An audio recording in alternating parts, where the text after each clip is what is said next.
오늘의 헤드라인입니다. 코오롱 생명과학의 미국 자회사가 골관절염 유전자 치료제인 인보사 성분에 엉뚱한 세포가 들어간 사실을 2년 전에 이미 알고 있었던 것으로 확인됐습니다. 식약처는 오는 20일 미국 현지 실사를 통해 관련 사실을 철저히 조사할 예정이라고 밝혔습니다. 국내 연구진이 경증 치매 환자의 생활을 돕는 로봇을 개발했습니다. 일정이나 약 먹는 시간을 알려주는 것은 물론 로봇과의 대화를 통해 치매 환자의 인지 능력도 높일 수 있습니다. A형과 B형 인플루엔자 바이러스의 감염을 막고 치료도 가능한 새 후보 물질이 개발됐습니다. 이 물질은 조류 인플루엔자에 의한 인체 감염도 억제할 수 있어 변종 바이러스를 막는 데 활용될 전망입니다.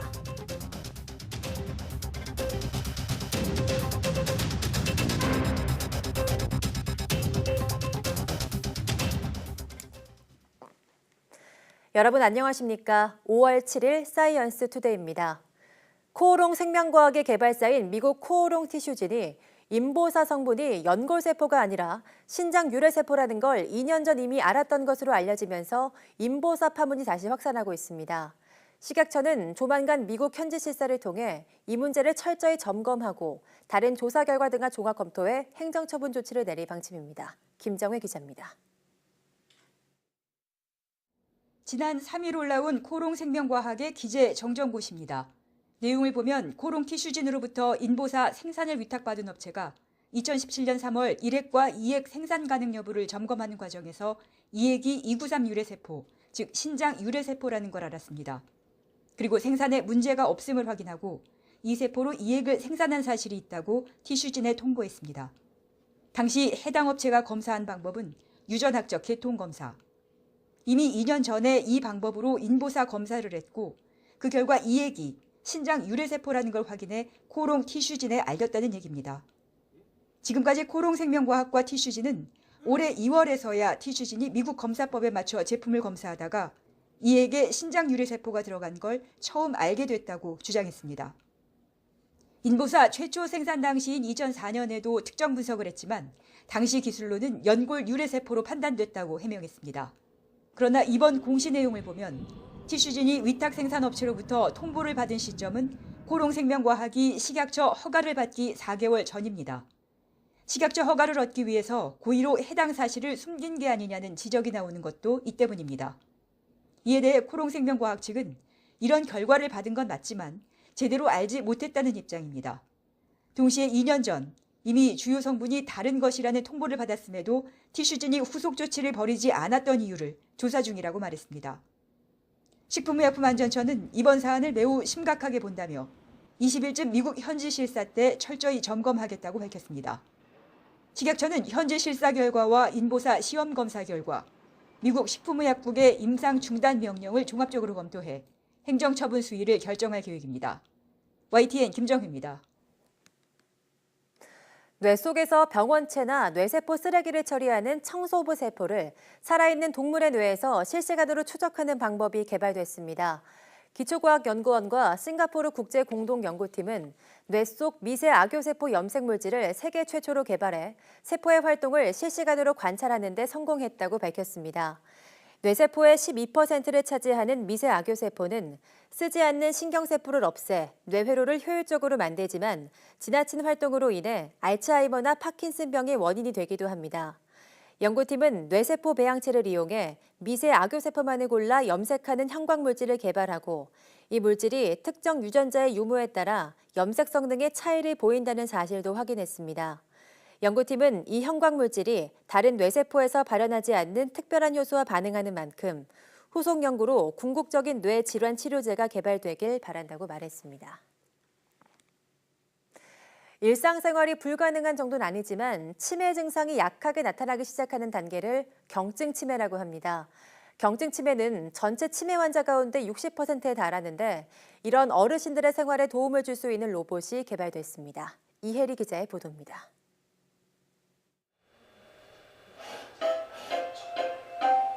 어르신, 일어날 시간입니다. 작고 아담한 로봇이 아침을 깨웁니다. 마이범, 네, 무슨 도움이 필요하신가요? 똑똑하구나. 천만의 말씀이에요. 다정한 칭찬에 신이 난 로봇이 앙증맞은 표정을 지어 보입니다. 곧이어 화장실까지 안내하는 로봇. 오늘의 일정과 약 먹는 시간 등 소소한 일과를 빼놓지 않고 전달합니다.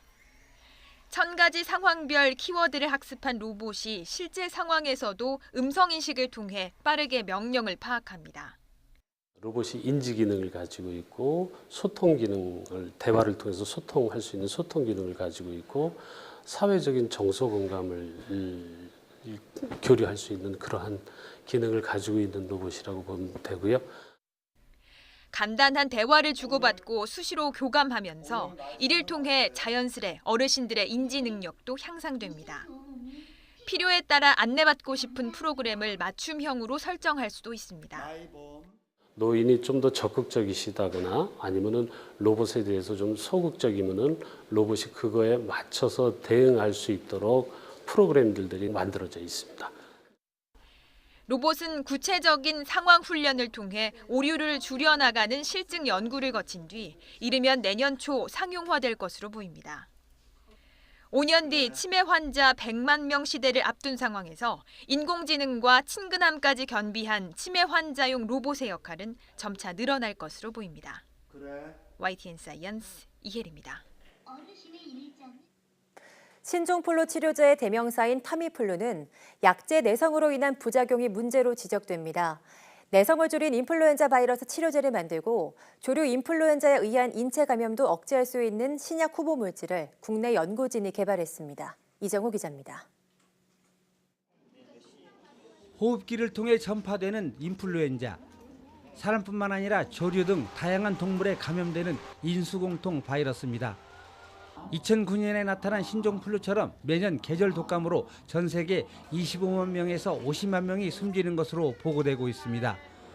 국내 연구진이 A형과 B형 인플루엔자 바이러스의 감염을 억제하고 치료할 수 있는 새 후보 물질 개발에 성공했습니다. 인플루엔자에 감염된 마우스의 폐 손상을 막아주었고요. 그리고 인플루엔자의 증식 또한 억제하는 것으로 확인하였습니다. 보통 인플루엔자 바이러스에 감염된 생쥐는 몸무게가 줄면서 9일 이내에 죽었습니다. 하지만 이 물질을 A형 인플루엔자 바이러스 감염 생쥐에 투여하자 폐에 있는 감염성 바이러스가 10% 미만만 남았고 2차적으로 염증이 개선됐습니다. 새로운 항바이러스 물질로 조류 인플루엔자에 의한 인체 감염도 억제할 수 있다는 설명입니다. 인플루엔자 바이러스 치료에 탁월한 효과가 입증된 이 후보 물질은 국내 전문 기업의 기술이 이전돼 상용화에 들어갔습니다.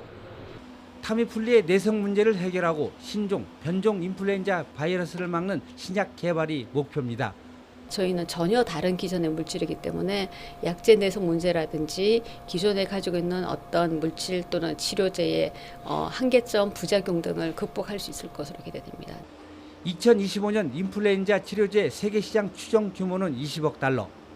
이번 후보 물질은 국내 항바이러스 제품 수입 대체는 물론 글로벌 제약 시장 진출로도 이어질 것으로 기대됩니다. YTN 이정호입니다. 우리나라 최초의 쇠빙 연구선인 아라오노가 취향 10주년을 맞아 대국민 승선체험단을 모집합니다. 30명 안팎으로 구성되는 이번 체험단은 6월 15일부터 1박 2일 동안 아라오노를 타고 울릉도 인근해역까지 항해합니다. 모집은 오는 27일까지 진행되며 참여를 원하는 사람은 함께 승선하고 싶은 가족이나 친구의 이름과 지원 이유를 작성해 홈페이지에 신청하면 됩니다. 극지 연구에 관심 있는 국민이라면 누구나 참여할 수 있고 승선 체험단은 무작위 추첨으로 선발될 예정입니다.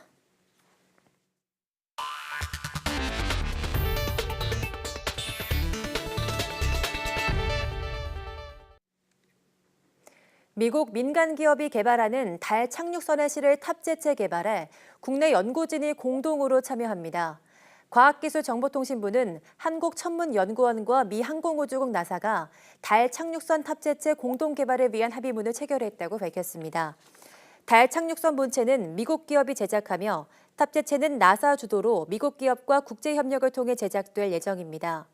탑재체는 달 표면과 주변 환경을 조사하기 위한 것으로 우선 과학 탑재체 공동 연구와 활용 방안이 논의될 예정입니다. 나사는 오는 2024년 우주인 달 착륙을 준비하기 위해 내년부터 민간 달 착륙선 9기를 차례로 발사해 달 표면에서 과학 탐사를 추진할 계획입니다.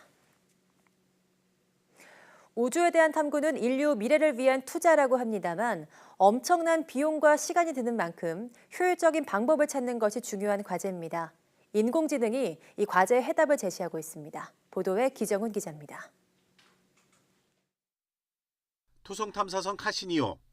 2017년 입문을 다하고 추락할 때까지 13여 년 동안 토성 주위를 300번 넘게 돌며 방대한 데이터를 모았습니다. The discoveries that Cassini has made over the past 13 years in orbit have rewritten the textbooks of Saturn, have discovered worlds that could be habitable, and have guaranteed that we will return to that ringed world. 카시니가 찍어보낸 사진만 45만 3천여 장. 방대한 데이터의 분석은 항상 어려운 일이지만 인공지능이 해결사로 떠오르고 있습니다.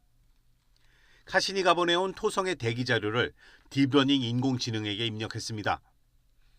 비슷한 행성인 목성엔 암모니아가 많은데 왜 토성 표면에선 잘 관측되지 않았는지 인공지능이 순식간에 밝혀냈습니다. Ammonia is dragged up by big storm features, big anticyclonic storms, and it's just not really that visible to the human eye. 이걸 알아내는데 걸린 시간은 대략 10분. 이 대답이 맞는지 과학자들이 전통적인 방법으로 검증했더니 1년이 걸렸습니다. We had the result within the first 10 minutes of the project, and yeah, and it's somewhat frustrating once you know it's there, and you need to verify it painstakingly. 게다가 우주에서 수집되는 데이터는 엄청난 속도로 늘고 있습니다. 허블 망원경의 후임 제임스 웹 우주 망원경이 내후년에 발사되면 그 규모는 제타바이트급, 즉 10억 테라바이트 이상이 될 전망입니다. 사람이 분석하는 건 사실상 불가능하다는 뜻. 인류의 미래, 우주의 비밀을 푸는 열쇠가 인공지능의 손에 달린 셈입니다. YTN 기정훈입니다. 40년 전 티베트 고원에서 발견된 의문의 턱뼈 주인이 밝혀졌습니다. 멸종인류인 데니소바인인데 이번 발견으로 일찍부터 고인류가 고지대에 적응했다는 사실도 드러났습니다. 이성규 기자입니다. 중국 남서부 티베트 자치구입니다. 약 40년 전 티베트 고원의 한 동굴에서 의문의 턱뼈 화석이 발견됐습니다. 1980년 한 승려가 우연히 발견한 건데 최근 이 턱뼈의 주인이 밝혀졌습니다. 네안데르탈인의 친척 인류인 데니소바인입니다. 독일, 덴마크 등 국제 공동 연구진은 이 턱뼈 화석과 치아가 최소 16만 년 된 데니소바인의 것이라고 밝혔습니다. 네안데르탈인과 데니소바인은 현생 인류인 호모사피엔스와 일정 기간 공존하다가 3, 4만 년 전 멸종한 것으로 추정됩니다. 특히 발견된 동굴이 해발 3,000m에 달해 데니소바인이 고지대의 예상보다 일찍부터 적응했다는 점을 시사합니다. The cave where this mandible was found is located more than 3,000 meters of altitude on the Tibetan plateau. And until today, nobody could imagine that archaic hominins, non-modern humans, could live in such a challenging environment. 티베트인들은 산소가 희박한 환경에서도 잘 견뎌내는데 고지대에 살던 데니소바인의 유전자를 물려받았기 때문으로 풀이됩니다. 데니소바인은 지난 2008년 시베리아 데니소바 동굴에서 처음 발견됐으며 시베리아 외 지역에서 발견된 것은 이번이 처음입니다. YTN 사이언스 이성규입니다.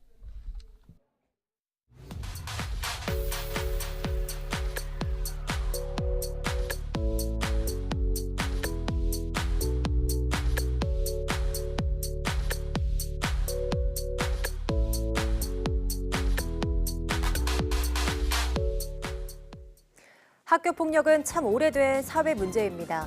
단지 신체에 폭력을 가하는 행동만이 아니라 정신적 재산상 피해를 주는 행동도 학교 폭력에 포함되는데요.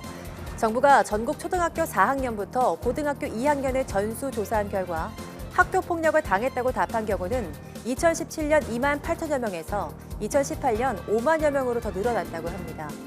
오늘 오후 사이언스 투데이에서는 학교 폭력 사태에 대해서 취재 기자와 함께 이야기해보도록 하겠습니다.